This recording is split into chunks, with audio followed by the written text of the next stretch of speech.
This is probably one of the more well-known black-budget time travel projects, with the exception of the Montauk Project.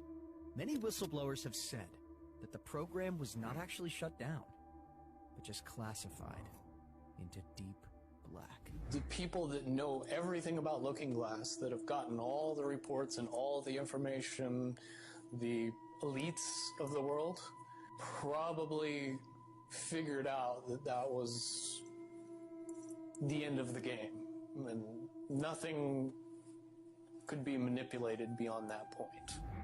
According to the alleged insiders, the Looking Glass technology was apparently used to look backward and forward in time, using the consciousness of an operator as a type of steering mechanism. The operator would sit in a chair that was apparently recovered from a downed extraterrestrial craft capable of interfacing with consciousness directly. When the device was turned on, strong toroidal fields of energy cycled about a pouch of water at the center, which acted as a sort of resonator for in-streaming energies from the point of focus maintained by the operator. The data was collected and projected onto video monitors at incredible speeds, which later needed to be deinterlaced to reveal discernible images. What's interesting is that the biases of the operator would have a direct effect on the images collected. For example, if one were to look back to the time of Jesus' crucifixion, if the person doing so was an atheist, they may not see anything at all. But if the person was a Christian, they may see the infamous crucifixion event. This is suggestive of a time-space mechanic in the universe, wherein the human mind is able to navigate through time itself. The work of Dewey B. Larson and his reciprocal systems theory provides the basis for this interpretation. Briefly, as described by Larson, the universe is broken up into two physical regions, as defined by motion. Below the speed of light, motion operates in 3 dimensions of space and 1 dimension of time. Above the speed of light, motion operates in 1 dimension of space and 3 dimensions of time.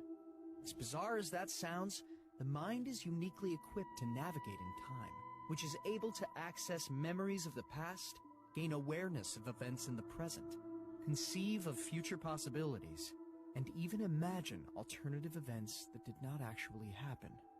In other words, the human mind can select the point of focus, just like in remote viewing, and receive the information from the store of memories made during the experience. Do you know the difference between Looking Glass and the yellow cube? Yes.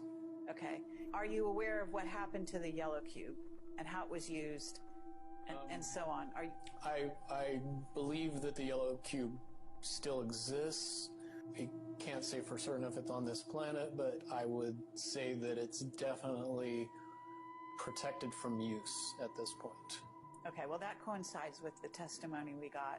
The yellow cube or the yellow book would give you your possible future. Yes. So it took basically the choices that you would inherently make along a timeline and tell you what that timeline would be, given that you made all the choices that your brain would make. Well, this is exactly what I was just going to ask you. What we were told is that leaders of governments and so on, people in high places, politically, would use this to try to see their most optimum future and then follow those.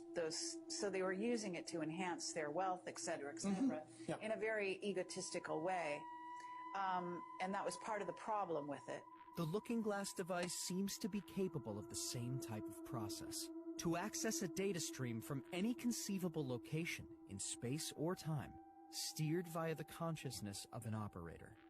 According to the testimony of Burish, the technology was provided to the human race during the Sumerian times, when an advanced contingent of future humans went back in time and provided that civilization assistance after a cataclysm known as the Deluge. The Sumerian cylinder seals were encoded with plans to build the Looking Glass device. Earlier versions of the project saw the development of an actual portal that an individual could move through to jump in time. According to Burish, accounts provided by captured beings known in the program as P-45s, future humans 45,000 years into the future, the Earth was destroyed by massive cataclysms around the year 2012.